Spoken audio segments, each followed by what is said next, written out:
What up? What up? What up, you guys? It's Blackwing 2040. Welcome back to the Disney Movie Marathon. Today's movie is going to be on the third feature film in Disney's library, and that is Walt Disney's Fantasia. Now, this is my first time ever watching this movie. And I heard it's a classic. I just never knew much about it, but actually getting to sitting down and watch it. It was interesting, but I just feel, I'll be honest though, I kind of got bored with this movie. This movie, it's, there's no dialogue in this movie at all. This movie is a collection of animated shorts with no dialogue. It's strictly just classical music played in the background while it's portraying animation shorts, which is interesting, which is cool. I like that.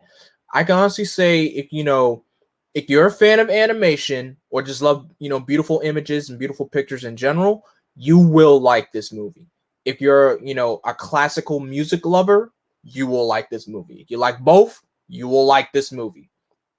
Now, granted, I do love some classical pieces, some classical music, but I just felt like this movie, it wasn't that much for me. It was good in the beginning, but once I got right down into the middle of a certain piece of this movie, it just got boring for me. So yeah, this movie released in 1940, same year as Pinocchio, and it comes in seven segments. The first is Toccata and Fugue in D minor. This is a piece written by Sebastian Bach.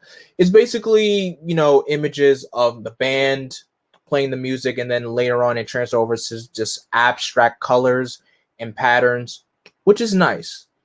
But it didn't really, do much for me. I enjoy listening to the piece by itself, but just seeing it and just visualizing it, just seeing the patterns in general, it was nice to see, but it wasn't much.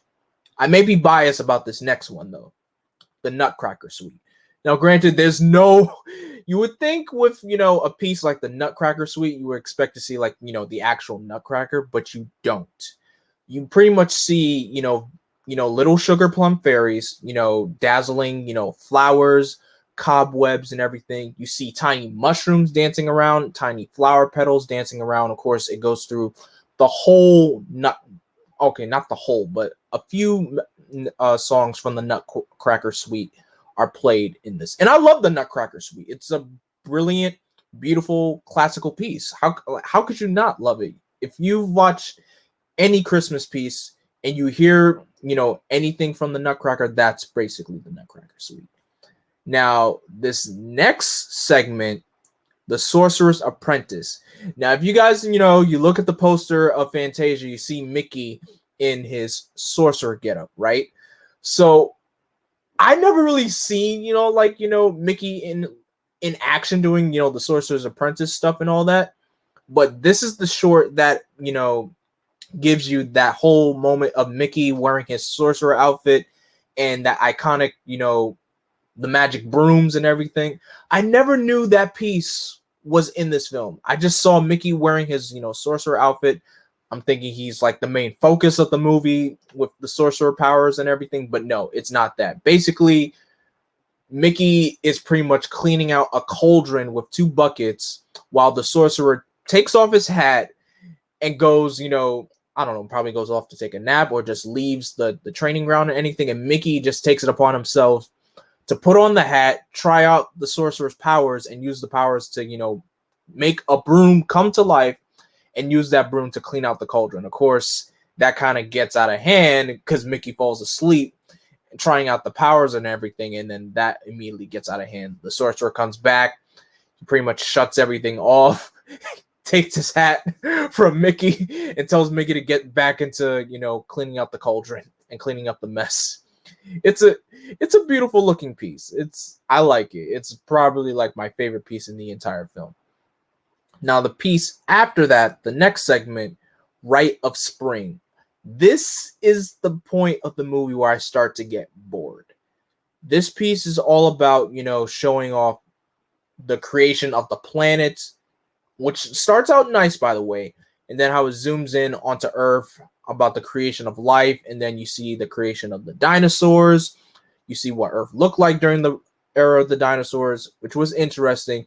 There's some moments you see some, you see some herbivore dinosaurs, you see some meat eater dinosaurs.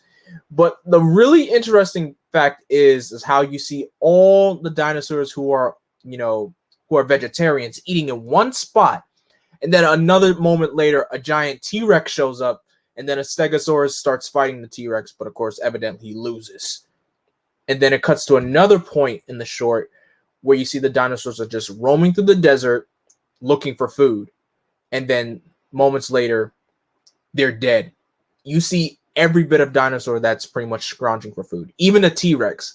You would think that a T-Rex that's scrounging for food in an environment of all, the vegetarian dinosaurs, you think he would, take out some of the dinosaurs that are not, looking for food. That could have been his chance to strike. But yeah, but this short overall, that pretty much kind of bored me out a little bit. And the next segment of this film was called the Pastoral Symphony. This was pretty much like a Greek focus kind of piece. You see cupids, you see centaurs, you see Pegasuses.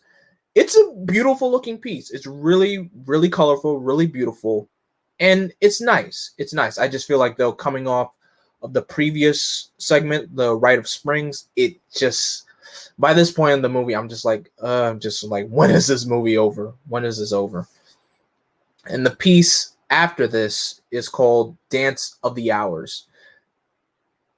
I actually kind of genuinely like this one. I genuinely really like this one because I've seen some of these characters like solo outside of Disney projects, like the hippos and the alligators. I've seen those in Mickey's Twice Upon a Christmas. The ostrich, I've seen that ostrich in Who Framed Roger Rabbit, and it's a very interesting piece. And I've heard that piece of music that was in this animated segment before, but I just never knew what it was called. But it was nice. It was really nice. But the last piece, though, Night on Bald Mountain and Ave Maria. This piece was wow. Not even wow, just like what? Just straight up what? This piece pretty much has the villain Chornabarg. I'm pretty sure I butchered his name, but you have this character, this shadowy, devilly figure on top of a mountain and just straight up starts releasing spirits. I'm like, this is vividly just, I would say, a little bit disturbing, but just, this is just too out there. It is just all up in your face and everything. It is just too out there. It's dark. It's crazy. It's just all in your face. That the darkest piece in this entire film is at the end of the movie, and it's all up in your face. It's just wow. I feel like there's a reason. Maybe there was a reason that I didn't grow up watching this movie. Maybe there was. But oh my God. This piece was crazy. But it's funny how this segment was like two pieces in one.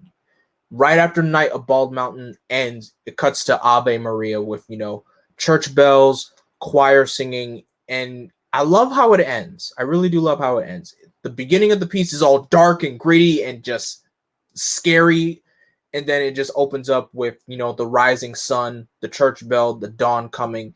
It was nice. I liked the way how it ended. And that's pretty much the whole film. That's the whole film. Like I said, it's all musical pieces with animated segments, and that's about it. That's all Fantasia really is. Nothing more. Nothing more. And honestly, I'm going to have to give this film a 3 out of 5 because I kind of knew what I was getting into with this movie, but then again, there are a few moments in the movie I just felt like, all right, if I'm just gonna sit here and just listen to classical pieces, I could just listen to classical pieces like on my own time. basically. But I mean, vividly, the animation is beautiful, very, very colorful and vivid.